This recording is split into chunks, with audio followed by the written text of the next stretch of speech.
What's up, RotoGrinders? NBA DFS nonstop conversation, taking y'all straight up the lock tonight. Hour and a half because lock is 7:30. That's why we're jumping on a little bit late. If you guys are wondering why the show had not started, 4-game slate, so we're starting a little bit later, and also because it's a 7:30 tip-off. Joined today, it's just an intimate show. Myself and Bobby, just the two of us. Like I said before the show, man, your usage is going to spike. You're going to have that Luka Doncic usage today on the show. 4-gamer. Of course, I was going to mention the football game content. If you guys are tuning in for that, there will be a show directly after this show if you want the Showtown content later on for Baltimore and Tampa, the demise of your boy Tom Brady. I assume he's your boy, right? Brady's your guy? Brady's my guy, yeah. He's the one athlete that I actually have like a rooting interest in. There you go. And even still, like you're fine with him leaving and going to Tampa. You get it. Yeah. But Belichick's ego is too much, you know? Seems like he's a big ego guy. Brady's a big team guy. So, yeah. I was just pulling up the lineup HQ tool. What's up there on YouTube? Kindly hit that like button, subscribe, turn on those notifications, and fire off as many questions as possible, whatever's on your mind, especially if it's pertinent to the conversation. We're going to go game by game in a second. It's a 4-gamer, kind of stretched out, right, as far as the start times as well. Dallas and Brooklyn, 7:30. Brooklyn on the back half of a back-to-back, traveling as well. We got the Clippers at 8 o'clock. They're running that back. Doing that new thing this year with the schedule. The NBA is they're scheduling teams like to play 2 games in a city sometimes and just kind of chill for a couple days. What do you do if you're the Clippers? You're hanging out in OKC for a couple days. I've only driven through. You ever been to OKC? What's the deal in Oklahoma City? No, I haven't been to OKC, and I don't plan on it. So, all right, fair enough. Yeah, I people have gotten mad at me before when I'm like, yeah, like the OKC tanking thing. It's like, well, yeah, part of the reason why they tank is because, look, you're an NBA. How are you not tanking if you're in OKC? Like, it makes no sense. They can't get any free agents to go to OKC. It's the NBA's fault for putting a team in Oklahoma City. Yeah, that's kind of I'm sure it's a fine city, I presume. I don't know. I've never been, but I've driven through. It looks spectacular. But, you can choose your landing spot, basically. If you're an NBA, stud, you can sign for the max essentially anywhere. Why would you pick Oklahoma out of all your options, especially when Vegas gets a team? And then Seattle and Vegas is probably on layaway as well, too. But, yeah, that's a conversation for another day. But, yeah, OKC did take care of business versus the Clippers the first time around. We're expecting nothing official. The Athletic, I believe, reported that Paul George expected to play tonight. It's the NBA, so who knows? He was not feeling well. I don't think it was a COVID thing. It was just like he wasn't feeling well for whatever reason. Ben Simmons expected to play, despite the fact he's got a back, and it's a back half of a back-to-back. And when was the last time he's played a back-to-back at all? I have no idea. He's also been horrendous, just like a side note. Yeah. Tim Hardaway Jr. has got that foot, so he's questionable, and John Concher. That's a late game. There's 2 games at 10 o'clock. Memphis, Sacramento, Miami, Golden State. Memphis, Sacramento probably. Just want to get like the landscape, your screenshot as far as the slate overall.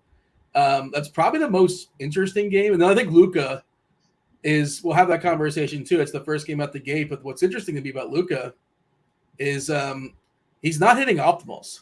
No. Which is like, yeah. So like I think I'm really curious what people are going to do, because a lot of people, whatever the optimals tell them to do, that's what they do.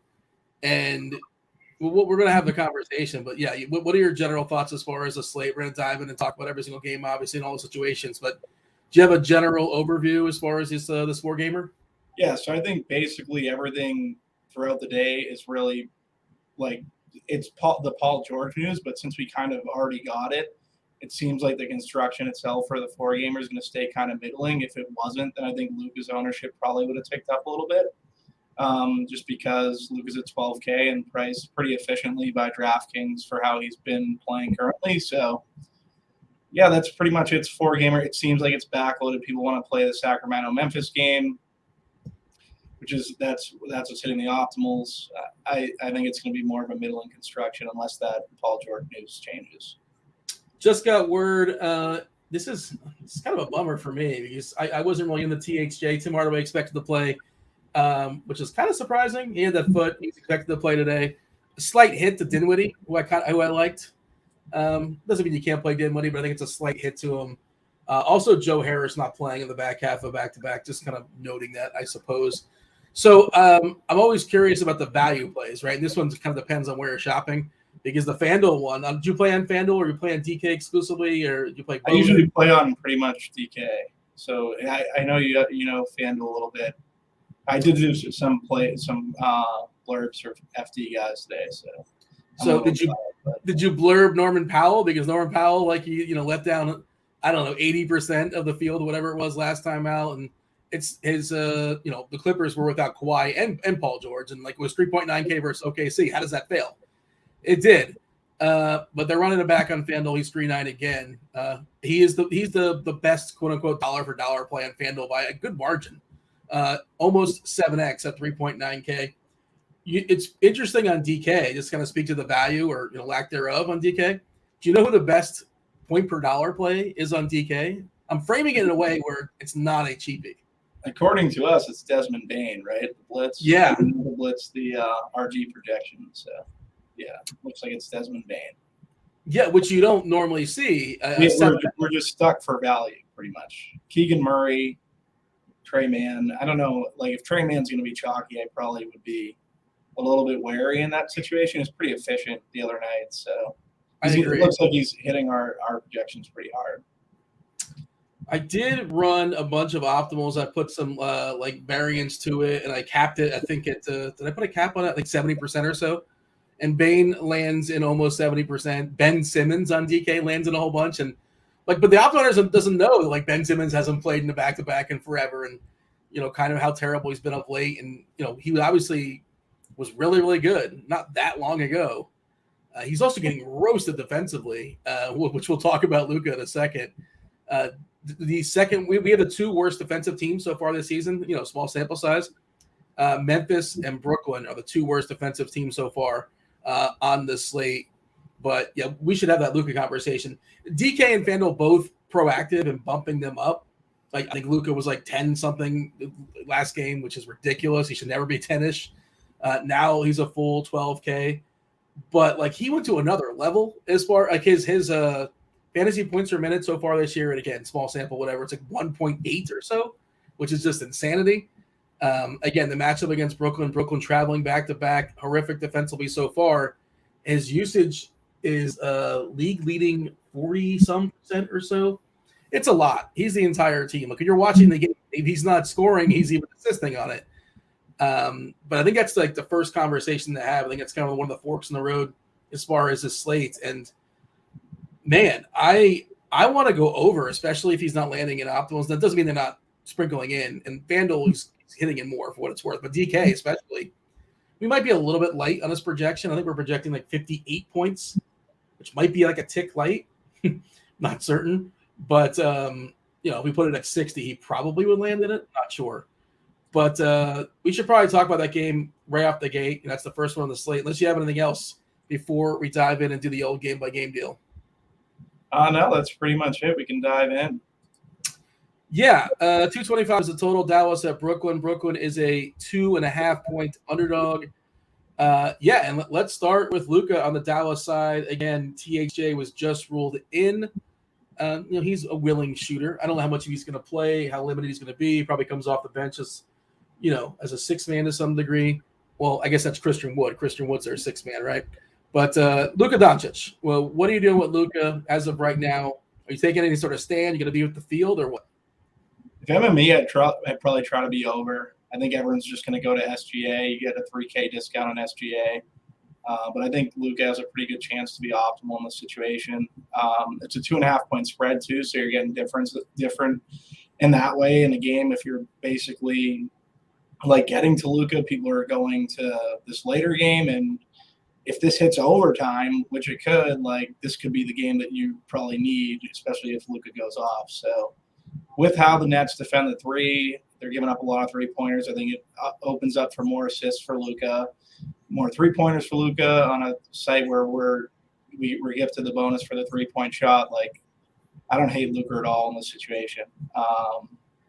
Dinwiddie is another one, like Dinwiddie revenge spot for me. Like, I liked Dinwiddie prior to THJ being ruled in, so for me, I liked him. I think you can still make that case just where he's priced. I think it kind of fits the construction. more than like a Luka would, and then Bullock would probably be the other piece for me from this team outside of Wood, but he would be the value. Wood, I know they struggle versus centers, the Nets defending centers. I'm in the middle on Wood. What are your thoughts on Wood? My thoughts is that like his price spiked really quickly, man, and he's limited to basically like 30 minutes or so, and he's awesome when he's out there. I feel like he's been pretty efficient as well. Like I like him. I think he's very good. I just wish he was a little bit cheaper, but I guess I kind of feel like that way about many players. But if you're running, I don't know, 50, 60, 100 lineups, whatever it is, he's got to be in your pool. Yeah, he certainly can put up 28 and 12. This Brooklyn team's a terrible rebounding team as well, so decent chance at a double-double as well. So yeah, I like it. I'm not prioritizing him, but he's got to be in your pools. And that's kind of where I'm at on that. No, I'm with you. I was trying to figure out like where to play him, what exposure I end up playing him at. In turn, what do you think for the Nets side? The net side's pretty gross, right? I mean, I feel like we're saying the same thing about Ben Simmons. At least I'm saying the same thing about Ben Simmons every single day. About once upon a time, not that long ago, he was like a 7 or 8K player, and of course he wasn't playing with Kyrie, and he wasn't playing with Durant, and whatever sort of mental issues he has going on with shooting these days, his shooting has gone down. He's barely shooting at all, but like theoretically, there is, a Draymond Green 11 points, 9 boards, 12 assists. 4 or 5 stocks in his game, but he's been bad. He's just been bad. And again, he's been roasted defensively. Maybe he's been rusty. And the other part is he was dealing with his back yesterday. He missed all of last season in part because of his back. I'm surprised he's playing. I saw a note that said basically there's no limitation on his minutes, which again, kind of surprising. It's a long season. I know Brooklyn's not playing well out the gate, but I'm going to play it some, but I'm apprehensive about it. Basically, is my thought process. It's know what you're getting yourself into with Ben Simmons, and I think he's a little better on FanDuel, where you get 3 points for those stocks. The 3-point bonus on DK is non-existent for Ben Simmons, so like that hurts him as well too. When everybody else is getting bonuses for 3, he's not getting anything addition. And he's also cheaper on FanDuel, so I think he's probably a better FanDuel play than a DK play. But that's where I'm at. And if he gets triple-double, that's obviously that will reward you on DK. But I'm tired of saying the same thing about him already. So I don't know. These players are ever evolving, and I'm trying to pull up our ownership stuff right now. I am with you. He's definitely a better FanDuel play than he would be on DraftKings. Just the price tag at least 6,400, and like you said, the 3-point bonus isn't relevant for him as a player. So FT is kind of where you have to play him. Yeah. And his price, pulling up the grind down where it's got both prices, right? He's 5'8" on FanDuel. He's 6'4" on DK. Surprisingly, actually, this year but like most players score more on DK. He's basically scoring the same. And if we went back to a couple years ago, I would venture he's probably one of the rare players, I'm guessing, that score more on FanDuel than DK, but I could be wrong. All right. Let's take a peek as far as the ownership in this game. And there's some questions in chat, actually, I wanted to knock out as well. Big Hurt says it seems like the Lakers are tanking. LOL. No, they're just terrible. They're taking they're trying. They're doing the best they can do. Just they don't have anything they can shoot. And in 2022, when you don't have shooters, it's a problem. And that's it. Like would you call that tanking, Bob? I don't think it's tanking. It's just bad. I don't think it's GM LeBron pretty much, right? Like I don't really know what they're doing in LA, but yeah, it looks bad. It looks rough. Westbrook is, oh my God, it's a tough scene. Yeah, and this is like not like it shouldn't be a shock to anybody that's been paying attention. Like this is what it's been, and this is how it's going. And we talked about it yesterday with Will. It's like it's not. He's like, how do you fix the Lakers? It's broken. You can't fix this. I don't know what you can do. If they bring in Miles Turner and Buddy Hield, they're going to be okay, I guess. But they're still not going to be better than 7 other teams. And then you're still going to mortgage the future. And they've already given up plenty of draft picks. But yeah, and I'm sure they're on Nash TV like 25 more times this year. So enjoy it. Let's see what else is. What is the point total in the DK optimal? It's not that high considering. I don't think it is, at least. The number one optimal as of 5 minutes ago on DK, 265 and change. That's what I have. I added some stuff to it. Is that what you have basically, 265? Yeah, 265. Yep, just like a little bit over. And it's got Ben Simmons in it. Yeah. Yeah. Well, we're projecting 35 fantasy points for Ben Simmons, which that's a little optimistic, I think. I think it's a little optimistic. I'm going to pump that down a little bit, I think, but I'm also going to probably force him in a lineup or two as well, just kind of manipulate stuff. And I hand build my lineup, so I'm not just going to take the first 20 or so from an optimizer. I'll look at it, and then I'll tinker with it. Other names popping up in there, just for the record: Trey Mann, Steven Adams, Draymond. Big spend is SGA. It's a middle of the road build, right? Desmond Bane's got a really good price on DK, and I gave away most of the lineup, but we'll see how good that turns out to be. Is that sort of your thought process? Because it's a 4-gamer with not a ton of value, and there are some studs you definitely want, especially like Luka, he's right there with Giannis as best stud in the game for DFS. Yeah, it's pretty much along those lines for me in terms of seeing, like I said from the top, it's a middling construction. That's why I wanted to try to get to Luka, just to kind of flip the build a little bit.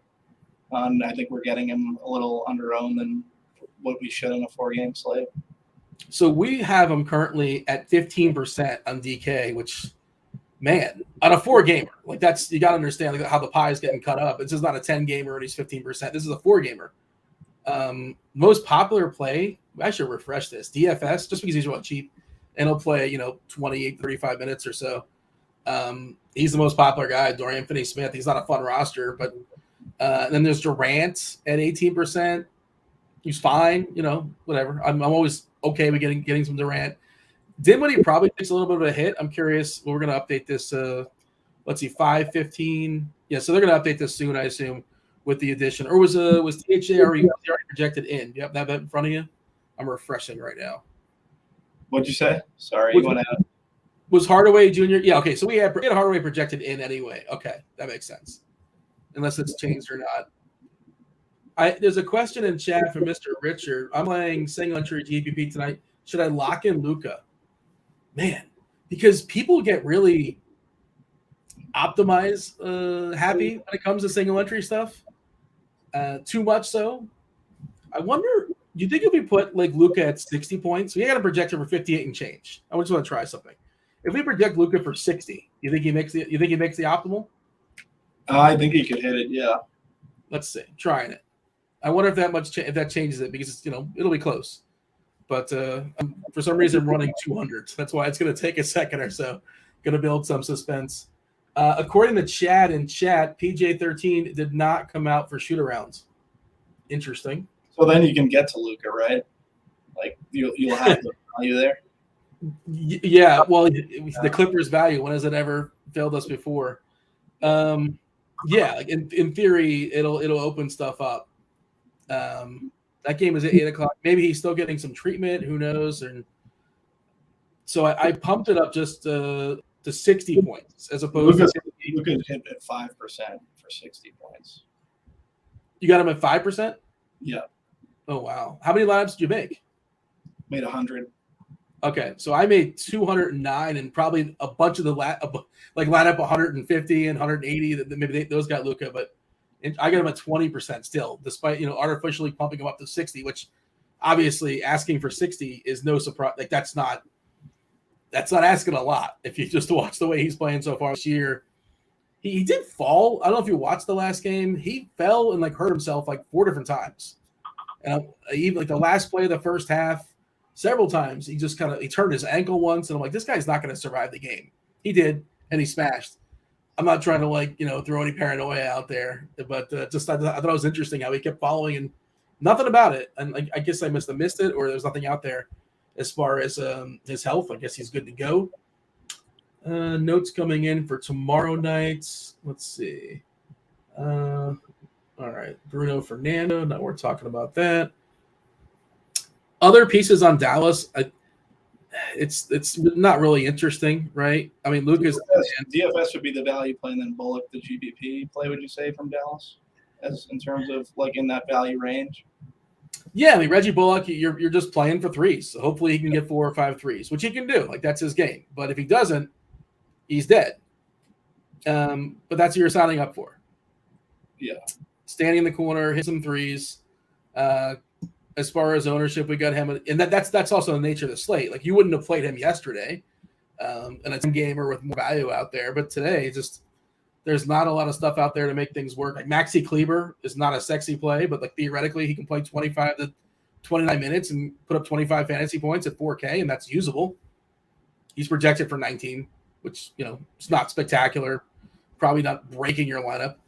The other interesting thing as far as lineup construction is like Luka could be the top scorer on the slate by 4 points and still not be optimal, right? Is that fair to say? Like just depending on how I think that's definitely fair to say. That's what I was thinking too, is like he could lead all scorers and then completely not, just because of how everything's kind of priced, not being the optimal build.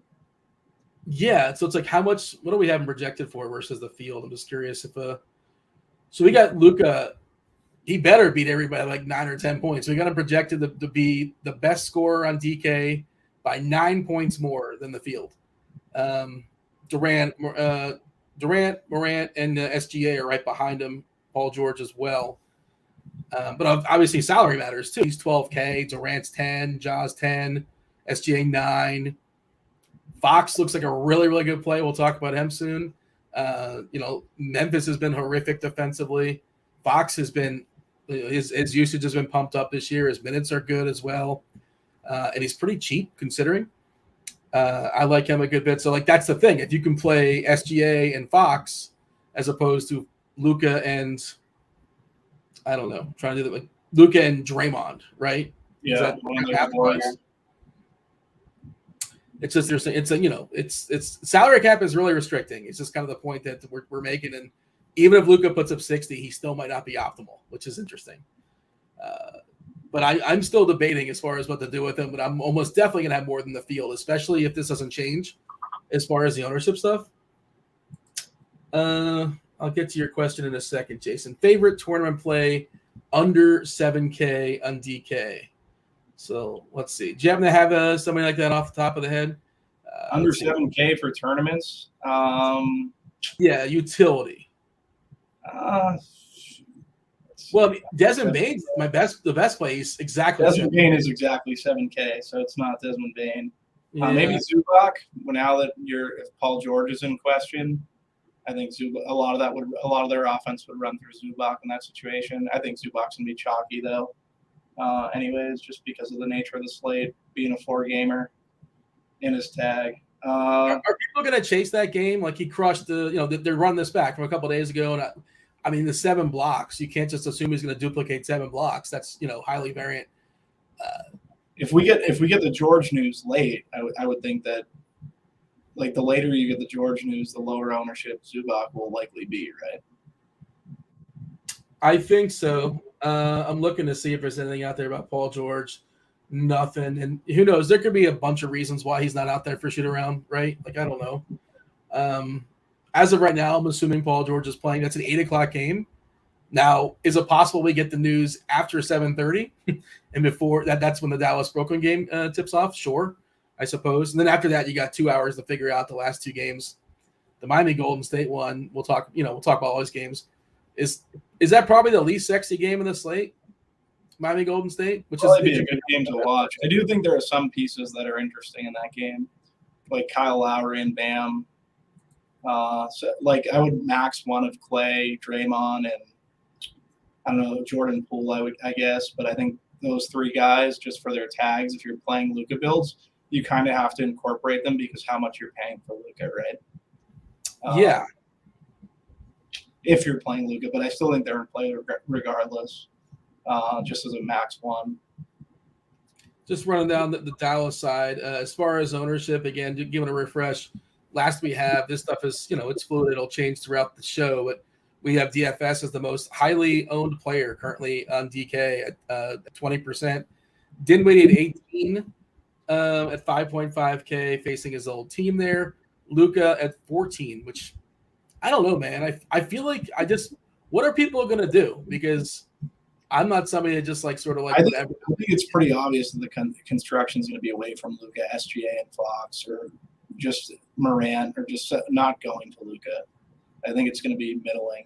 Everything's like pointing towards that. So you think I can get Luka in single entry at like 14%, 15%? I think you could probably. Everyone's in single entry. A lot of people are just running optos, right? They do that, yeah. A lot of people do. People don't like to stray in the single entry stuff a lot.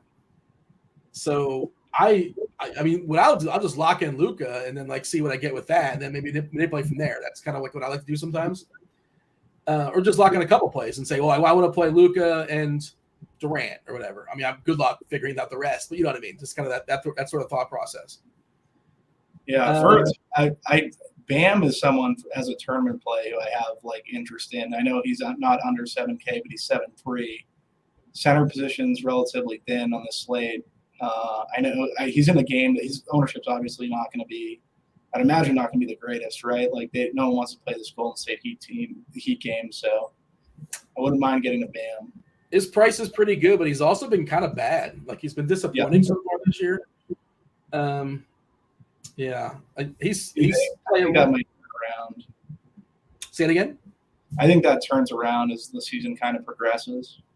I hope so. Yeah. Like they've been saying, I'm a Miami fan, and they've been saying he's going to be shooting some threes and taking some more shots, and I think he's shooting a lot of mid-range stuff right now, and he's not making them. And Miami just in general, I think it's kind of taking a step back.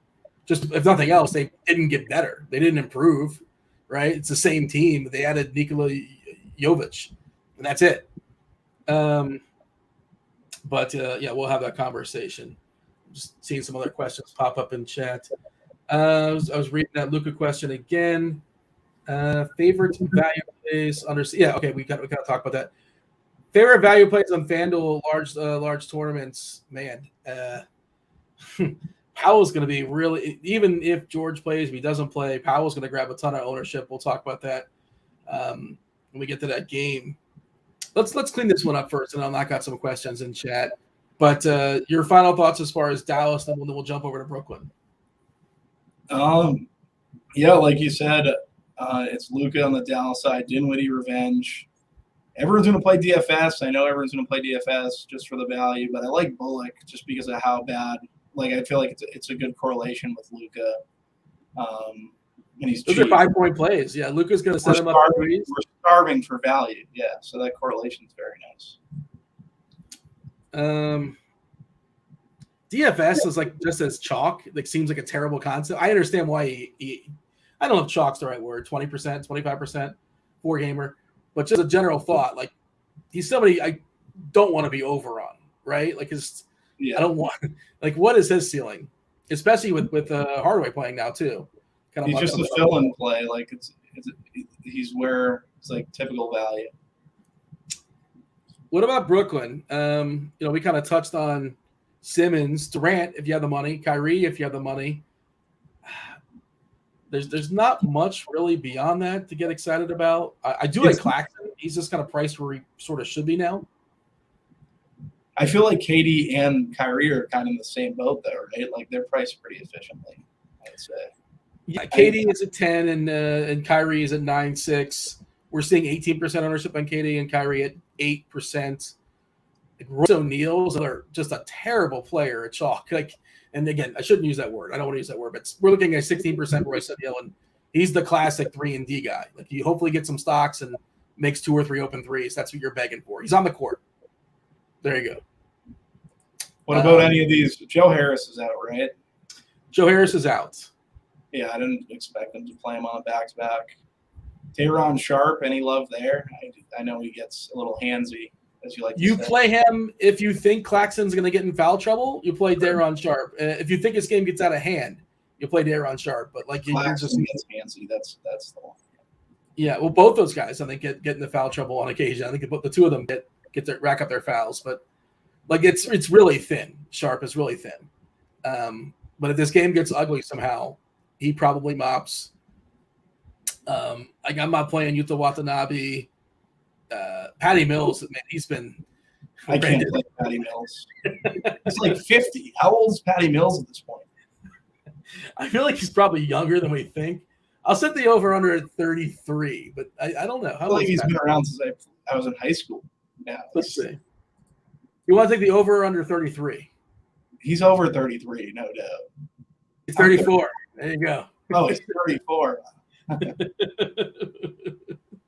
Oh man, last year was just when everybody was out. Remember there was chalk Patty Mills nights and he was just horrendous. Ugh. Yeah, it was tough. Patty used to be kind of sneaky like 3-4 years ago. Yeah. Oh, he was like a great sixth man in the Spurs and energy guy. He would make a bunch of threes, but he's the game has passed him by pretty quickly. It seems like Claxton's interesting. Great energy player. He can rack up some blocks. He can get you a cheap double-double, but I don't know. He's 6K. He's fine. And the center position is not really strong. So no, theoretically, he could be the top scoring center tonight. It wouldn't shock me. So he's in the Is he going to outscore Sabonis? Yeah, I wasn't thinking Sabonis is the center. I guess he is a center, right? Yeah, but I forgot about that. He can have a ceiling game and then makes. But Sabonis, I feel like, is going to be a linchpin for a lot of people, just with how they people are going to be stacking that game up as well. So, I mean, we'll talk about that game. And I think, am I wrong to assume Fox is going to be more popular than Sabonis? No, it might be Fox actually, just with how he's been playing. I just today when I was looking, I just felt like I really liked Sabonis in the spot. But yeah, Fox versus Moran, I can see it going back and forth a ton. So, you have a preference, Durant versus Kyrie? Probably Kyrie because he's slightly cheaper. But Durant's always good at basketball, so I don't know. I'd say Kyrie. No one plays Kyrie, and Kyrie can just break a slate. I don't play him often. If he goes off, I'm generally going to lose. Paul George, by the way, apparently was what we have, despite the fact he was not on the court warming up or whatever with the rest of his team. According to the old Twitter interwebs, Paul George is good to go. Final thoughts as far as this game? That's it. I think we've covered the majority. Yeah. Clippers Thunder 217.5 is the total in this game. This total is about 10 points lower than everything else on the board. Clippers are 7-point favorites here. Assuming George is good to go for his regular minutes, theoretically good matchup here against OKC. And, Shai Gilgeous-Alexander has just been phenomenal this year. And we talk about OKC trying to tank. And I was surprised that kind of he's been dealing with injuries, but letting him go. And when he goes, he just absolutely smashes. He is awesome. I don't know what the Clippers are going to do to adjust and try to slow him down if they can do that. But he's another fabulous spend. If you were to compare him to the likes of Fox and Ja, where would you have SGA? Because that's kind of like that's similar price points, right? I think SGA is probably my favorite currently, and then I'd go Fox and Moran. I wrote up Moran earlier, but the more I think about it, I'd probably prefer SGA and Fox. Let me ask you this: are you designing game stacks on a 4-gamer? Because that's kind of the thing. Is like are you building around playing Paul George and SGA? You're putting in some sort of rules for that if you're MMEing, or you're just kind of like just playing against a certain plays that's a percentage. Are you restricting your lineup builds? Is kind of what I'm asking. Yeah, I think you're running it back, right? Like it's a 7-point total. I think there's a lot of I would be trying to run it back. I think SGA is fine, but if I'm playing George or Zubac, I think Zubac's probably Zubac's price kind of where Zubac he's like 6. What's Zubac's price? I think he's 6'5". I think, yeah. Yeah, so I would be running back George. I think you could make a case to run back Zubac, but yeah, outside of that. Because for them, I think they need to be kind of pushed to hit their ceilings. If George had sat, then I think Zubac would have been fine, and this line probably would have changed a little bit, right? I don't know how much I love Trey Mann as being our most popular player in this game at 29%. He's fine, but the other thing is there's so much fragility to the OKC rotations. He was super efficient. Say it again? He was super efficient. I feel like everyone's just going to him because of the other night. I don't know. as Trey Man chalk, is that something you're usually okay with? Not really. I mean, no, I don't think I want that. But that the thing is that you're going to land in some chalk. That's just going to happen. It's inevitable in a 4-gamer, but I don't know if that's where I want to be necessarily. And again, just the way these OKC rotations are going to be so goofy, and they might play 11, 12 guys. Like, what are we projecting? 3, 4, 5, 6. We're projecting 11, 6, 7, 8, 9, 10. We're projecting just 10. Is that right? I'm surprised by that, to be honest. I wouldn't be. They can extend beyond that pretty quickly on any given night without a moment's warning. But we are projecting 34 minutes per man, which might be a little bit hot. But maybe that's right. I'm not on a projection team. It's not my job. But if he plays 34 minutes, sure. Pretty playable play there at 5.6K. SGA, when he plays, he's playing a bunch of minutes at 36 minutes, the projection. He's been awesome so far this year. This matchup he smashed last time. I see no reason why he wouldn't crush again. The other guys beyond that, though, like that's where I can't. Like I can't play Poku or James Robinson Earl and Baisley. They're all getting like 15 to 25 minutes or so, and none of them very good. Do you like anything beyond SGA? Like Dort's kind of he's priced where he should be, I guess. But everybody's usage takes a hit when Alexander plays. Yeah, SGA, maybe Wiggins. Like Wiggins would be someone I'd kind of consider.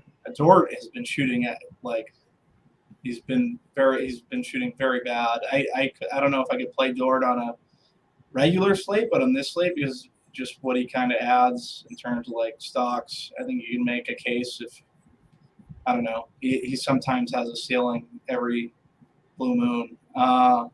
Yeah, I don't know. It'd probably be SGA, Trey Man, and Wiggins though. That would be my favorites. But I don't love Trey Man, so maybe Wiggins. Chad's talking about Mike Muscala, and it's just he's a really, really good fantasy points per minute so far this year. I mean, obviously it's a small sample, right? He's averaging 1.55 DK points per minute, 1.53 on Fanduel as well.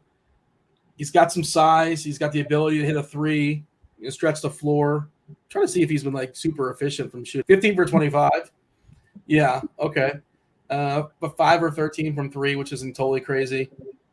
Is there any sort of weird outliers for him? Why is he – again, the minutes are not stable. 8, 19, 11, 18. He's not going to start almost definitely. I guess it's possible he starts. OKC did say like they're not going to tell us their starters, and they basically said that SGA is going to start and Dort's going to start. I think that's and the rest of the other spots we'll see. Like as a general thought, that was earlier in the year. We got him for 16 minutes currently, Muscala.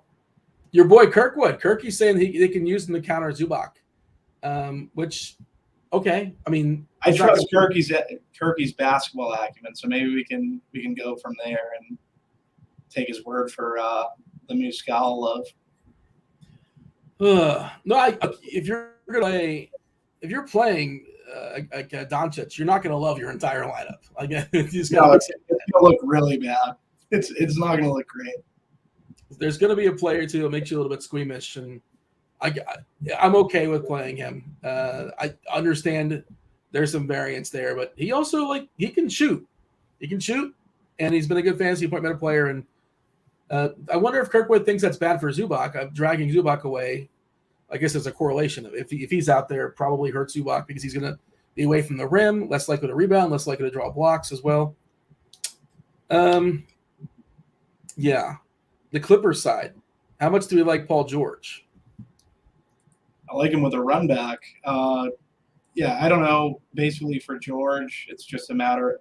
I usually just pass on Paul George. Like he's never a guy really get right, but he's in. It's a 4-game slate. I feel like you have to kind of consider him. I would be under the field on Paul George. Though.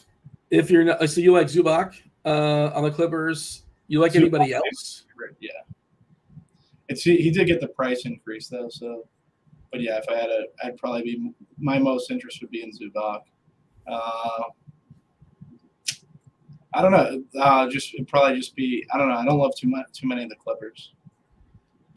I would say on FanDuel they're more appealing. Whereas Powell's 3.9, That's a really good price. Reggie Jackson, is 4-5. He took a pile of shots last time. Like his usage took a hit with George being back, but it was just good to see active. And 4-5, like pretty cheap. It's theoretically not that hard. But the thing of the Clippers is they're really deep. They can play 10, 11 guys. They're all pretty, at least competent. They have a pretty competent deep rotation. Guys like Covington and Kennard and Mann and Coffey, they're all like legit basketball players. It's Wall. I didn't even mention Wall. I guess his minutes, where are we at as far as his minutes? Still 20 minutes for him, but he's priced that way. But beyond Paul George on DK, I'm pulling up DK now as far as the ownership stuff. And I don't even think George is grabbing a ton, is he? 22%. Powell at 20 at 5.5. Not a lot else. Powell's more just Fanduel, right? I think so. Yeah.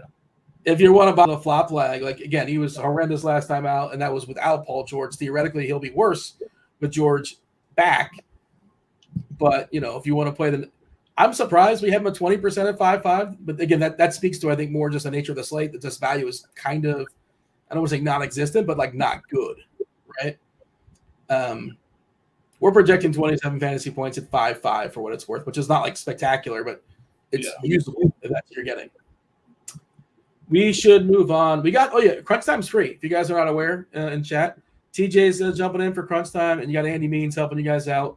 Gonna essentially kind of sort of somewhat build your cash game lineups. If you pay attention, he's not just gonna force feed it to you, but if you pay attention, and you'll know what he's doing, and he'll help you guys out with that. If you have any cash game thoughts, this guy or that guy, he'll definitely lead you in the correct direction. We have Roth hosting that, of course. All right, let's knock out these last two games. Two games at 10 o'clock. First one is Miami Heat. Golden State, 227 is the total. Miami is a 6-point dog here. They're traveling. They're on the back-to-back as well. I think they're one of the less interesting teams in this slate. Ownership reflects that. We got Bam at 20% on DK. Again, the price is still pretty good. He's yet to have a big game. Hero's been pretty awesome jumping in the starting lineup, but the price is reflected. He's now up to 7.2K. We saw Caleb Martin was really good last night as well. Came back from his suspension, played well. Apologies to whoever asked me about Max Strus yesterday.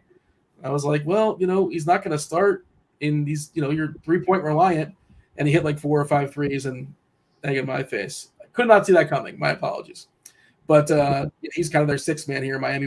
And Butler's always a little bit too expensive for me. You can play him, sure, whatever. Even 100 lineups, the pool, I guess. But what are you doing with the Heat tonight? Yeah, I actually like Hero, even though the prices came up.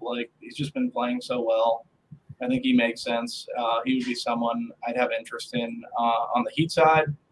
And then I hit on Bam. I think Bam is going to eventually, he's going to play better than what he can't play really any worse. So the expectation was he was going to take his offensive game up a notch this season. And I think that's going to come eventually. I know we're 4 games in or whatever it is, and it hasn't came yet, but I like Bam on this slate, especially with the center being as thin as it is.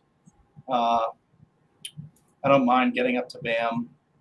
The other play, I don't think I'd be on Butler too much. Strus was extremely efficient. I don't know if I'd go there. Caleb Martin could have some interest in just as a value. That's pretty much it from the Heat side. Yeah, Bam shooting 47% this year. That's down. And again, he's talked about shooting threes. At least he's shooting. He shot a couple. He shot 2. I like to know that it's in his game. He's capable of doing it. I always want to look and see, in the sports books, what the odds of him hitting a 3 are, because that's going to pay off one of these days. Because they probably have a history of him shooting very, very few or making very, very few. Eventually, it's happening. I would consider betting that if you're getting extreme odds on it. But as far as Golden State's, I think the most popular player there is Draymond. When you consider salary, by a pretty good bit, 5.7K on DK. Jordan Poole's 5'9", great shooter in Miami. They're vulnerable to get to yielding some threes. So certainly this is a spot where Poole can hit 5 or 6 threes. Miami's on a defense like to pick on, but the best way to do him is firing from the outside. What are your thoughts as far as Golden State? Yeah, so Draymond, Clay, and Poole, I think they're all priced around the same range. I feel like it's only one of the 3 really has the opportunity to go off. But I think with the slate and how the builds are, these guys kind of hit your builds more often, just because they're interesting tournament plays. Wiggins would be someone I would consider, but he's dealing with Butler. It's part of the reason I don't want to play Butler is because he's seeing Wiggins' defense. Curry's always can break a slate, but he's not. I wouldn't be going there tonight. Clay's minutes are going to tick up eventually, and if they tick up, I think that he's in a good spot at his price tag. So I think he'd be of the three, Draymond, Poole, and Clay. I think I'd be landing on Clay as being my highest owned out of the three. I'm trying to see where he got kicked out of last game. Okay, he got kicked out at about the 6th mark of the third quarter. He played 19 minutes, so they talked about they'll bring him along slowly. Very first game of the year, 20 minutes, then 24, then 27. Last game, 19, but he got ejected. He got into a Booker at 6 minutes. We have Poole for minutes. What's Poole's minutes? I guess around 30, but let's see. That's off the top of my head. We got 28. Yeah, okay. And Clay is... We got 28, so jumping up to 28 minutes. It's playable. Yeah, we got him projected for 26 points. It's at 5.6K. It's fine, And he certainly has a ceiling. He can hit 6 or 7 threes. You catch him on the right night. That's kind of what he's got to do. He's got to make his threes. Otherwise, he's not going to get there. Yeah. Wouldn't you just play Poole low now? Now I'm thinking about playing more. I don't know. What if I think Clay's the better tournament play. I would go Clay. It's close. We have a slight our projection's a little bit higher for Poole. Several points. Poole just and he can create his own stuff too. Yeah. Clay's is more typically more catch and shoot, but he gets a lot of open shots. Steph gets him open a lot. Wiggins, you mentioned him, but I don't see myself getting there at that price. He's significantly improved as a player. He was awesome last year in the playoffs. He's good. It's just I just don't think I'm getting there at 6.9K. And Curry, he always is a little bit overpriced and just kind of ignored, and you never really know when that 7 or 8 3-point game's coming, but it certainly can come. And if it does, I'm probably not going to have him. He doesn't really get there other ways. He's not going to have a double-double with rebounds. He's a fine passer, right? But he's just not somebody that really peppers the box score. He's not going to get a bunch of blocks. So he's got to score 35 points, basically, which he can. But 10%, you're going to be over or under that for Steph. I'm not playing Steph tonight. There's too much opportunity cost at guard. Yeah. I mean, that's sort of the thought process there until he has one of those games. Don Yeezy in chat, Dre or Clax? Man, on DK. Ooh. I mean, it probably depends on what your lineup looks like. If you're playing Luka, maybe play Clax. If you're not playing Luka, what's your thought? Draymond or Clax? I like them both. I think it's Draymond for me. Yeah. Is Draymond your favorite Warrior? Like I said, I think Clay's my favorite Warrior. I flip-flop between Clay and Jordan Poole, but I'm going to go Clay. I have to take a stand, so I'm going to take a stand with Clay. We got in the chat right now is Golden State Warriors. I don't know if this is the actual – all of them are hanging out watching the show. Is it a representative, their PR person? But what's up there, Golden State Warriors? We have the Crunch Time crew coming in about 5-10 minutes or so. I do want to talk about Memphis and Sacramento. That is one of the more appealing games on the slate. 236 is the total. It's high and it's tight. Memphis is just a 3-point favorite here. Memphis, we talked about one of the worst defenses this year so far. Actually, the worst if you look at the defensive metrics. De'Aaron Fox has been fabulous. He's been awesome. Keegan Murray drawing the start, well-positioned as far as his price. You mentioned Sabonis earlier, certainly a ceiling on him. Bane on DK, our best dollar-for-dollar play at 7K.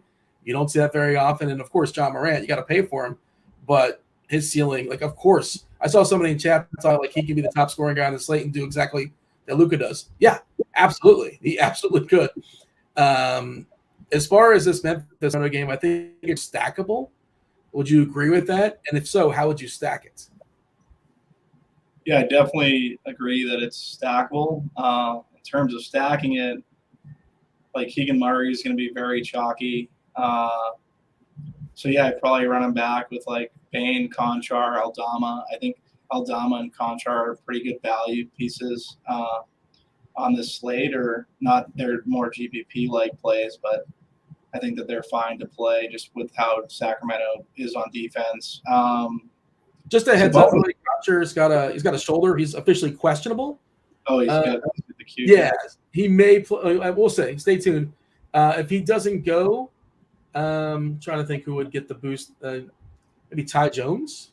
Maybe they run a little Ty Jones and John Morant to run them together. But yeah, just keep an eye on that 10:00 game. We're probably not going to let that lock, but just be aware that he is questionable. Go. I didn't mean to cut you off. Continue. Yeah, Sabonis for me, like the position in center is so thin, he'd be my favorite like play in general from this game. I know Fox is doing great, but Sabonis is where I think I want to be in terms of like who I want to be overweight on. Like I think I want to go over on center. So looking at Sabonis, the run backs, like I said, Aldama, I don't hate 5'2". Conchar's Q tag. I should have realized that. But if Conchar plays, I don't mind him. Yeah, that would be. And then Fox. Like Fox is a really good play at point guard. It's just the opportunity cost. He's pretty much, him and Ja are like where I want to go at the point guard position. If you have any questions in chat, feel free to fire them off. Kevin Roth's going to come on momentarily or soon enough with the Crunch Time crew, and they knock out a bunch of questions. Just so you know, he pulls those questions first from the RotoGrinders Discord channel, the premium Discord channel, and if there's still questions left over and there's time left over, he's happy to knock it out as they take it all the way up the lock. And lock's going to be cut off after the lock. They're not going to stick around too much longer because there is a football show. So once they work their way up the lock, basically we're going to transition and get out. Talk a little football. I'll be on later talking football with Grant and Dude Man Pa, live betting. Grant's going to wager thousands and thousands of dollars. But it is last year.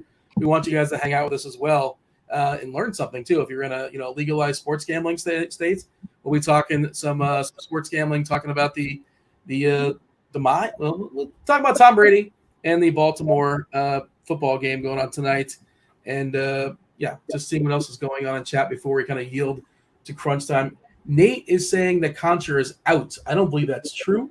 Yeah, I haven't seen that come across yet. Yeah, I was just around for a second, kind of looking to see, because last I saw he is questionable. But yeah, if you have a source, please share it. Otherwise, don't just. If you think he's out, that's fine. Honest mistake. Let's see. What's the player that you're underweight right now that you're nervous about being underweight on that just might completely blow your night? Jordan Poole. I don't know. I'm on the Clay side, but I think Poole could have a pretty good night. But I think it's only going to be like a max one for me. So I'm still sticking with Clay, but worried that I should be on Poole. Anthony wants to know Hero or Bane. No context as far as site or tournament or cash. I think Bane's pretty much the play. We have him as the best value at 7K. Hero's a good play as well. Don't get me wrong. I think Hero's a really good play. I court him. I just what he's doing in that offense, it makes sense to have exposure to him. If I had to pick between the two, it'd be Bane, though. How about Zubac or Bam? Different prices a little bit, but if you can just get one or the other one on DK, you like Zubac, you like Bam? I like Bam. I like going double center a little bit tonight. And I feel like that's going to be a differentiated construction. Bam, Sabonis. I think those two will make up the majority of my lineups currently. Brooks, sneaky tournament play. How do you feel about Dylan Brooks? Everybody wanted him to go away and not come back because, when he comes back, he steals usage away from Ja. Ja was doing his thing. Ja could still do his thing, but like Brooks still likes to chuck a little bit. Not the most efficient player, but is Dylan Brooks in your pool? I'm not playing Dylan Brooks, but there's always that path where Dylan Brooks just becomes the biggest Hun we've seen in basketball in a very long time and takes all the usage away from both Ja and Bane, and that's how those two fail. So I don't know. I don't want anything to do with Dylan Brooks, but I guess you can in tournaments. I got a gross one for you, but this is kind of nature of a slate question.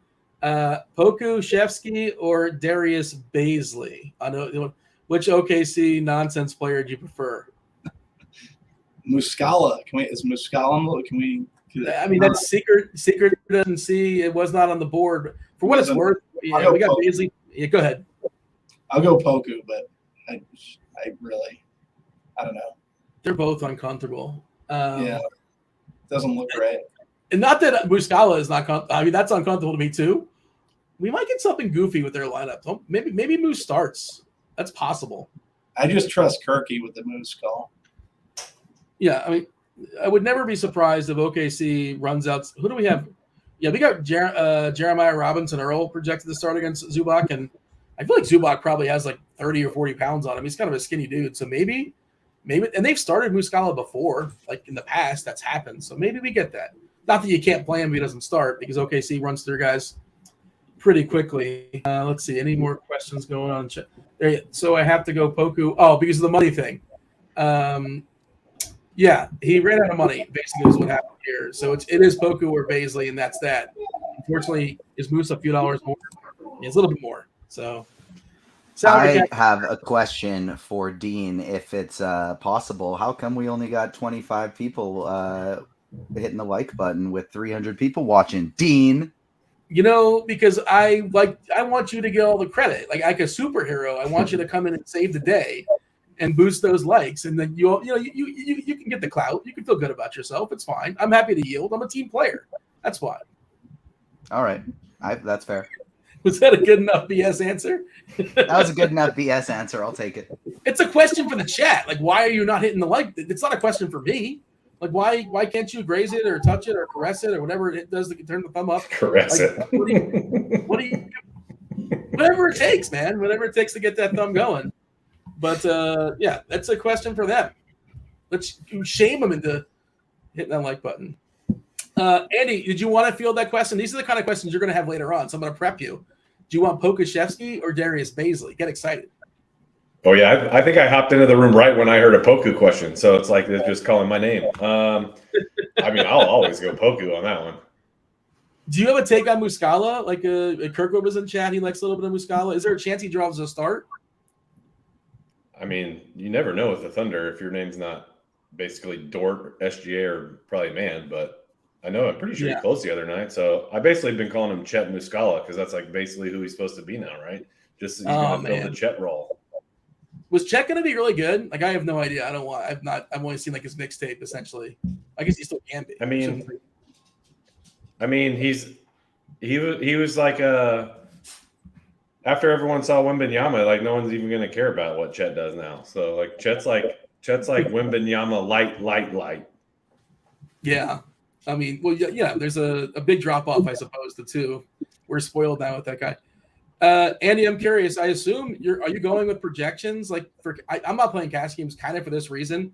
I didn't want to not play Luka in cash, and like everything's pointing to like not playing Luka in cash, which is uncomfortable to me because his rates are insane, and he's facing the second worst defense this year, and he's going to annihilate this Brooklyn team. I guess you'll walk us through it in a second before I step aside, but I figure I'd just get you started because I don't know what to do. I'm conflicted with Luka today. Yesterday it wasn't telling you to play Giannis in cash either, and that probably didn't go very well for people who did not do that. So it's a little different now because the slate's a little smaller, and I mean there's less routes to some cheap value, especially like on DraftKings. But I honestly don't have a feel on it, so I'm gonna be wishy-washy as all hell when I talk about it, Dean. Yeah, that's kind of where I'm at too. And I did, by the way, play Giannis in cash yesterday because I wanted to play Giannis. I want to pick on this Brooklyn team. I was told Ben Simmons was a good defender, but that's just not the case this season. It's been horrendous. And also he's got the back half of a back-to-back and no minutes restriction. That seems weird, panicky. You said back, but okay. Yes, we hit the over on back. Smash the over on 3.5 back references. Pay paper. But if we could have one person hit the like button for every time Dean said back, this would be a very, very highlight show. I'll start doing a Chris Berman impression. And I was thinking about how we used to call home run calls. If you guys remember, if you're old enough, you guys know who Chris Berman is? Maybe somebody does. Come on. Bobby, he's still there. Yeah, but not really. What do you think? We have like 12-year-olds watching this show? Well, like Lee Corso's still on ESPN too, but he's not really. Like he's there, but not really. The fastest 2 minutes. How can you not know about the fastest 2 minutes? They relegated him and Tom Jackson to like the interwebs, which is hilarious because You know, the only people that remember that used to be like the show to watch. Like when I was a kid, 7:00 at night, you'd watch that, fire it up. Now I have the internet and I have Red Zone, so I don't need to watch it anymore. But that show is now just on like ESPN Plus, and their viewers don't know what ESPN Plus. I don't know why. Chris Berman stole Natron Means Business from me. He stole it from me. Really? That's yes. Was that your nickname, like in middle school and high school and college? Yeah, he had to compensate me for stealing my trademark. By the way, you're also showing your age. But Natron Means Business, the running back for the San Diego. No, was it what Chargers were they at the time? I don't remember. They were the Chargers. I don't know what city it was. Might have been San Diego. I'm pretty sure it's San Diego. Yeah, who knows? Yeah. Bobby, you got anything for the boys, or are we stepping aside, making some lineups and getting out of here? That's it. Bobby Gomes. Yeah. What is up, dude? Nothing. Just hanging. Just did the show with Dean. Ready for get into some Showdown NFL after this. Don't let Dean give you any crap. Don't let him just put him in his place. Dean's. I have to be nice. I was told prior to the show I have to be nice to Dean. Dean is actually my girlfriend's favorite DFS host for like the last 5 Oh wow! Take that. So she hasn't watched one of my shows yet. Probably not. Probably not. Who's this Andy Means Business guy? Hey, Roth. Fred wants to know, why is Roth on? There's no weather as far as we know. Why I think that's the first one. The first one of the season. We got one, guys. We got a why is Roth here with no weather. Fred, I love basketball and I'm a host, so you don't have to listen to me. I'm just here to listen to other people. Roth, are we playing Patty? Who's Patty Mills tonight? Who was your guy on Dallas for a long time? Oh, Jalen Brunson. No. Prior to Jalen Brunson. It was the little guy. It was Barea, JJ. JJ Barea, yeah. Patty Mills is pretty much. Well, actually, that's a bad comparison because Barea was good. Anywhere to JJ Barea. Yeah. By the way, Fred says he was kidding. So, all right, Fred, we'll let you off the hook.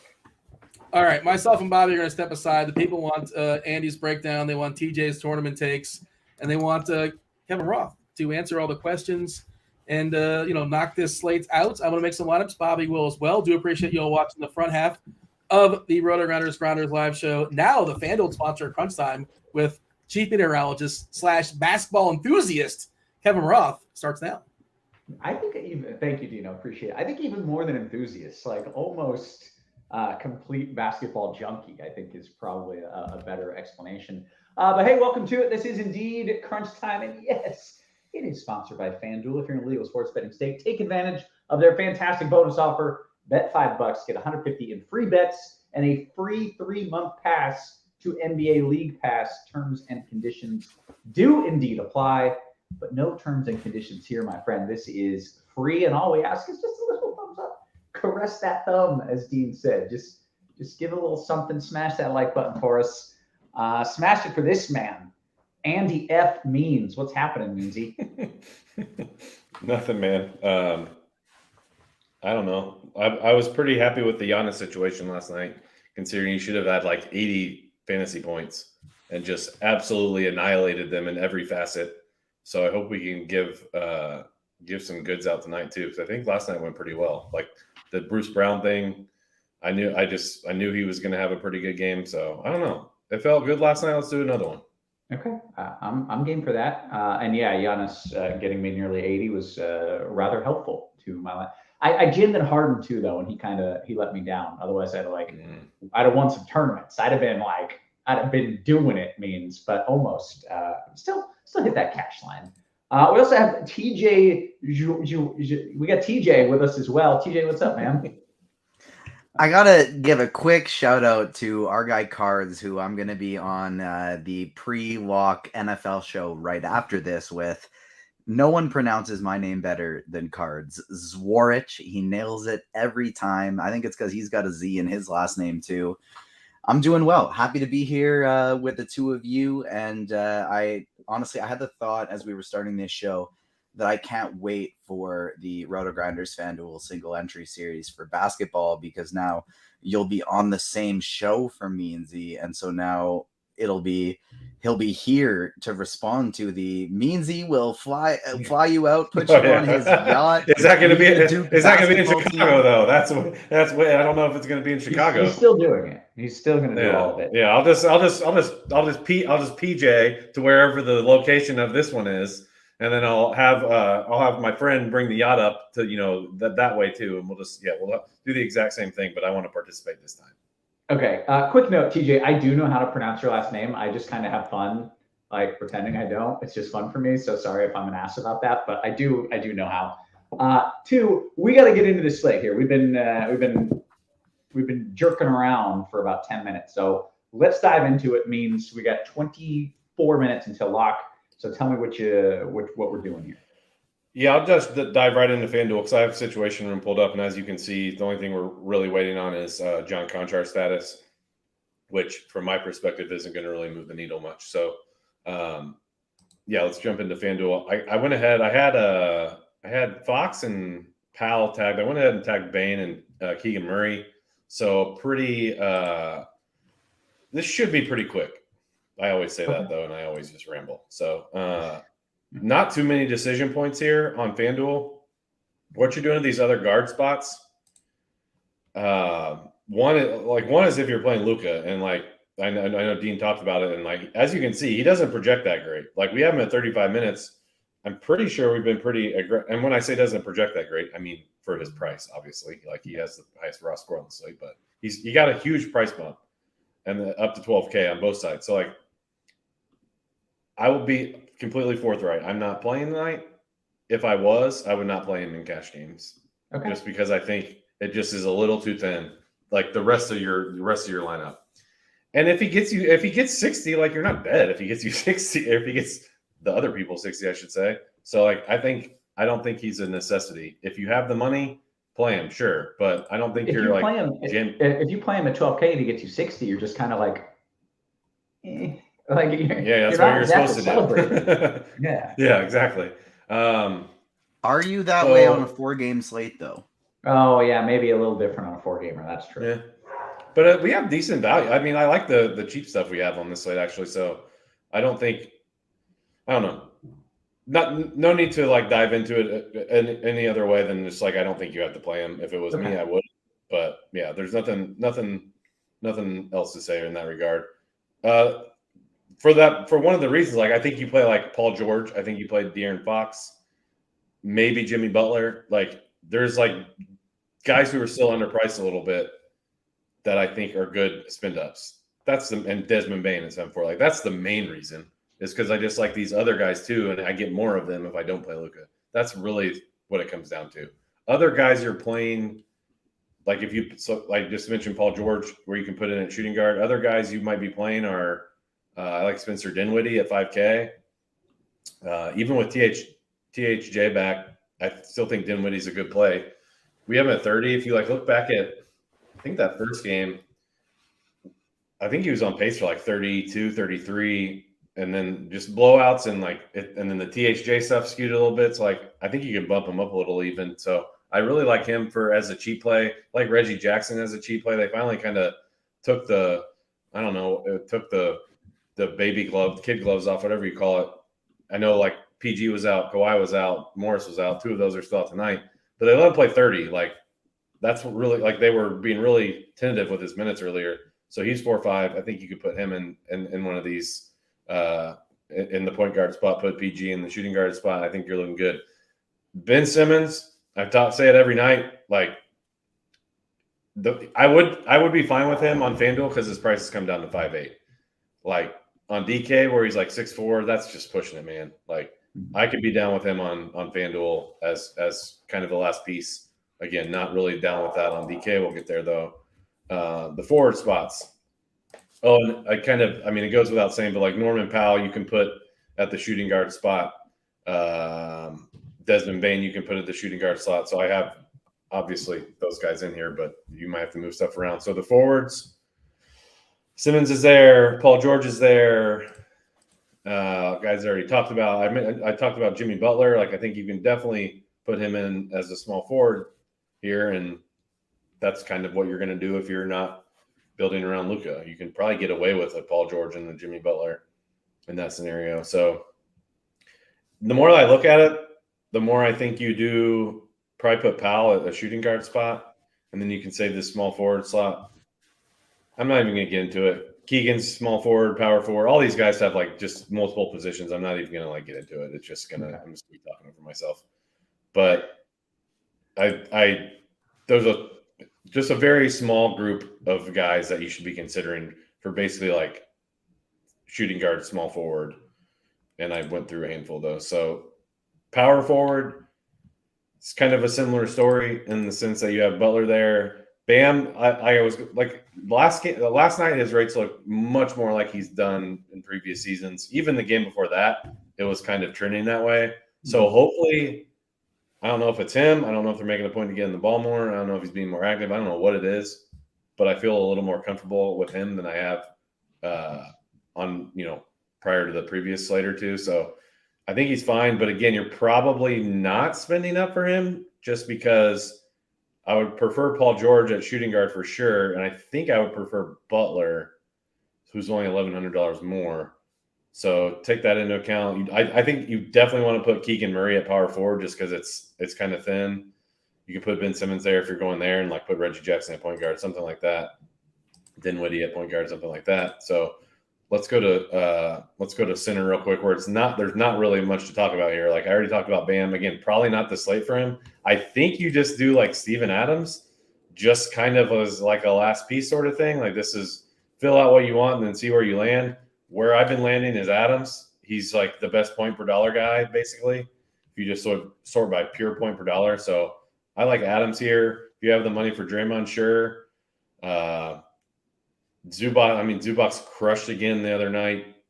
PG's back a little bit, but I mean he gets there more on like rebounds and stocks anyway. So yeah, I mean play Adams in my opinion, but there's a couple others, and I'll pass it to you guys now. Okay, very good. Let's talk tournaments. TJ FanDuel. Cool. Do we have Roth? Is he free? There he is. No, I'm here. I've been here. Did I stall out or something? I don't know. I mean, I'm back. I passed it to you guys. You guys take it away, TJ. We were taking it away. I don't know what happened means. Maybe it was me then. It was, yeah. I was just talking and you're like, I don't know where Roth is. I saw you still and TJ was moving, so I was like, who knows? It's usually me. Don't worry. User error is always over here. It's a safe bet. It's the program means it's the new program. That's the issue. Hey TJ, let's talk tournaments. I got a feeling that you're playing Luka. You got a good feeling. I'm playing Luka today. Originally, I was starting my day liking Luka. I wrote in the expert survey he was my top play of the day, and I was going to be paying up for him. As the day went on, I started souring on that just because $12K on a 4-game slate over on FanDuel, that's a lot. And I didn't know if I could fit him in, but I have managed to find a lot of value that I like, and so I'm comfortable fitting him in. I will say if we can get 25 more legs, get us up over 100, I have 2 sub 10% tournament kind of value plays on FanDuel that I like somewhat, and so we'll drop those if we get over 100. But prior to that, kind of starting at the point guard position, I am getting to Luka today. But I think there are a lot of other very interesting spots you could go here as well. I wouldn't play Ben Simmons at point guard. I am interested in getting to him today, but I would play him at the power forward position. That's a lot weaker. And De'Aaron Fox is probably my favorite play at this position. He's getting 30% ownership we're projecting him for. That's not near enough in my opinion. And so at this position, I'm looking to pay up. It's Luka, it's De'Aaron Fox, it's John Morant in that same game as De'Aaron Fox. If I'm not paying up, if I'm playing Luka over at the shooting guard position, I'm looking to go cheap with somebody like Reggie Jackson. Or if I am fading Luka today, then I have quite a bit of interest in going with Spencer Dinwiddie, just kind of on the off chance that if Luka's failing, maybe it's because Dinwiddie is having a good game. And it's a lot of the same stuff over at shooting guard, except we got some of these guys who are small forward eligible as well here, like Paul George and Desmond Bane. Those two are my favorites at the position, George and Bane, outside of Luka. But because of me wanting to get so many of these point guards and Luka as well, I am kind of looking to get those guys at the small forward position. I did kind of find a lineup that I was comfortable. It's not the lineup I'm going with today. I'm only playing one, but I did find a lineup where I was comfortable with. It had Fox, it had George, and it had Luka, and those would be my 3 priority spend ups today. And I think you can still make it work. Feeling pretty decent about your team. We'll go over to small forward just because there's guys there as well that we haven't covered shooting guard but are eligible there. It's more so value. It's the Caleb Martins. It's the Norman Powells. I like Keegan Murray as well, but I agree with Ameansy. I'd rather play him at the power forward position. Same with somebody like Jimmy Butler. Anybody who has power forward eligibility here, I would rather pivot to I'd rather play them at that position there. Guys like Kevin Durant, I think I would only want to play in a game stack. Same with Kyrie Irving. I would only do that in a lineup that I already had Luka in it. But at the power forward position, that's where we get to some of my favorite tournament plays. Like I still will be getting to the likes of Simmons and Murray, but I really like somebody like, Santi Aldama today. So Santi Aldama is my favorite tournament play at the power forward position. We're projecting him for just over 10% ownership. He gets 30 minutes a game. He's probably pretty close to a 5x lock, which a safe play in a lot of my spots where I'm kind of worried about them, then I'm good at I'm comfortable taking that safety of Aldama with still the upside and not many people getting to him today. Very good. Okay. Anything else you want to add? We didn't get enough likes for those 2 sneaky plays, so hopefully we'll get it by the time we are done talking DraftKings. The last person I want to touch on, because we did have a question about him, and I think he's interesting, is Mike Muscala. It's a 4-game slate. He is somewhat interesting for value. If he ends up starting, which he ended up starting the second half last game, if he does end up starting this game, I think he becomes very interesting. But 4K at the center position on Fanduel, which isn't as strong as it usually is, I think is interesting. Very good. Okay, Means, let's talk some DK. I'm going to be honest here. I started filling out my squad, and I only have one position, and it's Dorian Finney-Smith. He's the only guy I have in now, and that can't be good. So I need your help in a major way. Wait, he's the only one. He's the one you put in first? He's the first guy. He's the only thing that jumped off the page to me. Like that's because what he's I want cheap back. Or what? Yeah, he's 4.5, and like he's gonna do what he did last year eventually. You did a freaking 180 on that guy. My goodness. He's now become my favorite. I don't know. I can't explain it. Don't look at his game log. Well, it's terrible. Yeah, don't look at his game log. You look at his playoff game log, you'll be feeling great. But yeah, don't look at his one this year. We'll get there. Anyways, let's talk some DK. I got 3 guys tagged: Fox, Bane, and those guys are only point. Fox only point guard. Bane is only shooting guard. So let's look at who we're playing at, who we can use at this other guard slot. I have Keegan tagged, but you can use him in a couple. So let's talk about what we're doing here in this other guard spot, because I feel really good about those 2 guys. You can similar discussion to what we talked about on FanDuel. You can do Luka, but I just don't see it on this one. I like Dinwiddie. I talked about him on FanDuel. I like Trey Mann. Those guys are kind of similar price ranges there. I would probably slightly prefer Dinwiddie just because I know he's going to play.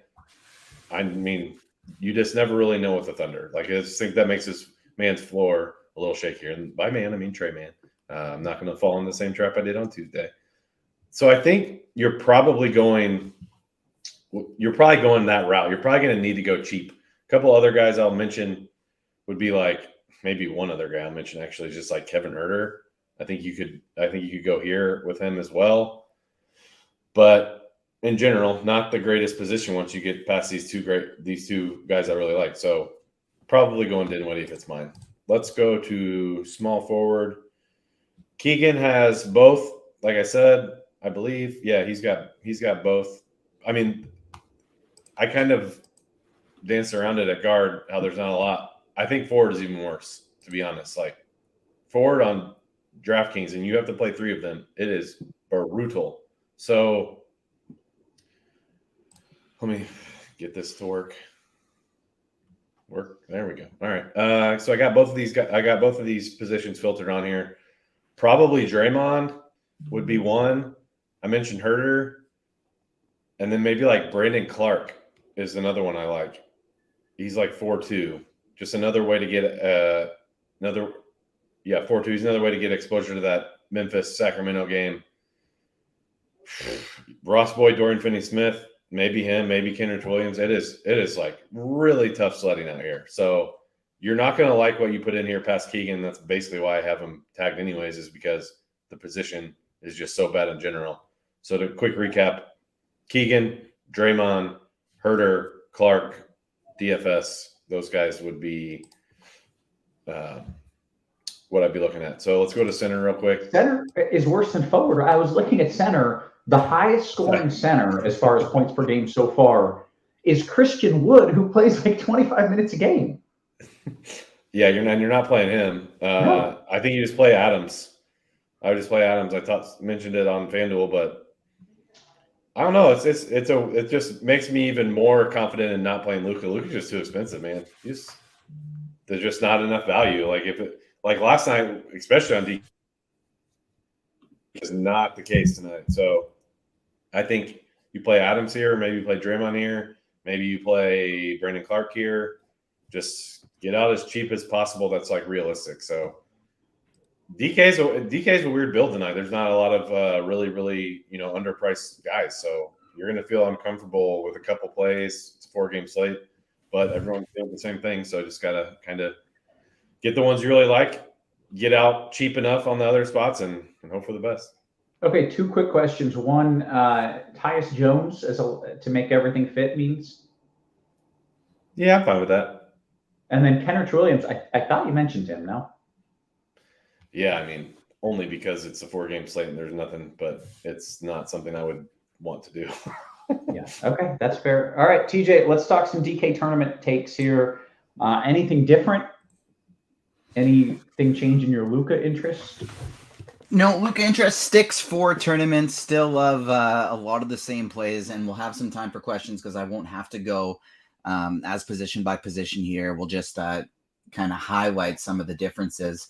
10 likes away from those 2 low-owned plays for FanDuel, but I'm going to give away one of them because he's above 10% on DraftKings, and I like him for tournaments as value to make things work, especially if I'm playing some Luka Doncic today, and that's Royce O'Neal, $4,700 on DraftKings. I like him on FanDuel as well, where he's more expensive, but picking up less ownership.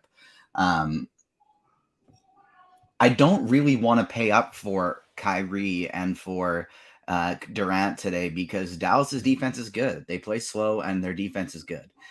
O'Neal's a guy that he's going to pick up some stocks. He's going to grab some rebounds, shoot some threes, and it shouldn't be that much different for him. I'm kind of hoping if the defense is keying on Durant and Irving, that might mean there's some open threes available for him.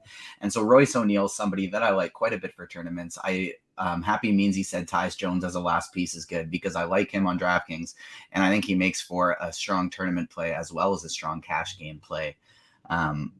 Another player, since we talked about how weak center is, somebody that I think is moderately interesting today on DraftKings is JaVale McGee. He's not going to play that many minutes, but he's going to start the first half. He's going to start the second half. Christian Wood's going to get the rest of it, but he's 3,600, and against Brooklyn's terrible defense, like I could see this being the type of situation where McGee plays 14, 16 minutes, but gets 10 points and 12 rebounds in that amount of time. So McGee as a punt at the center position, I think is somewhat interesting. And then other than that, it's mostly just a lot of the same stuff that I talked about before on FanDuel. But Tyus Jones and Royce O'Neal, those are 2 of my favorite ways to save some salary and make Luka work. Okay, very good. Guys, we've got about 4 minutes here until lock, so let's take a few questions. Note that when we hit lock, we basically have to bounce because of the NFL show coming on after, so we're not going to hang around long afterwards. I'll just stay. Keep taking questions until I'm on that show too. Yeah, you could do that. Let's see. Gamble says, "Hey, Means, how about Dinwiddie in FanDuel cash?" I think he gave that the thumbs up. Yep. Mentioned him. He's good. Yeah. DKGPP, your favorite position in the util? That's kind of a loaded question because you could have $4 grand left or $8 grand left. But TJ, you got a favorite? Not a specific position, no. If there's an amount of money, I could choose between some people, but there's not a specific position that stands out today. Guard is stronger than forward, but depends on the player. I didn't even understand the question. You understood the question better than I. Favorite position. Good work. NBA DFS says FanDuel Cash means D Green and Rjax or Adams and Dinwiddie. Second one. Both are fine. Okay. DK Cash, is Sabonis in play? I ended up landing on him. Means, is Sabonis okay? Man, yeah, just because the position that he's at is kind of weak, but I'm curious to see how you get there with all these. I don't know. You must be taking a really big risk with someone else. So, like Dorian. Just had a lot of money because I was playing Dorian Finney-Smith in my youth bill. There you go. All right. Caden says FanDuel Cash, Bam and Fox or SGA and Adams means. The Fox one. We're going to save that question for after lock DY and then we'll bounce. Timmy Tebow, DK Cash means Man and Green or Tyus and Zubac. First one. DK Cash from Achilles, what are your thoughts on Bam or Hero as a last man in? I think they're both pretty good, but do you have a preference is the question. Man, that's actually closer than it should be. I'd probably still go Bam. Okay, very good. Freyas, FanDuel Cash, Meansy 2v2, Clark Sabonis or Adams Bam? I'd probably go Adams Bam. Very good. It's Orange Baby says DKGPP, Baisley or Williams, TJ? Williams. Very good. Herter or Royce as a last piece on DK? I know what TJ's answer is. I'll go to Herter for cash. Okay, very good, very good. DKGPP, will Poole reach his ceiling potential tonight? The problem is that he only gets 25, 26 minutes, right? Does he have a ceiling, TJ? I don't think tonight's the night. Yeah, okay. And I actually changed no, they're both so similar. Yeah, I take it back. I'm sticking with Williams. Okay, all right. Let's see here. TJ, you want to drop your low-owned favorite play here? Yeah, we still need 8 more likes. This isn't a favorite play, but it's just a way to differentiate on FanDuel if you're looking to play Luka, but you're not trying to play the same value cash plays. So Royce O'Neal was one of them. And then the other one was Max Strus. I like Caleb Martin in the same game, but he's basically going to be 10 times higher owned than Max Strus today. They're going to get almost the same amount of minutes. They're very, very similar plays today. So Max Strus is that guy at $4,600 on FanDuel. And I think he's viable on DraftKings at 5K as well, where you get that 3-point bonus. Very good. Okay, less than a minute until lock. DKGPP, any love for Chef Curry? If I'm playing Bam and Butler, sure, but otherwise, no.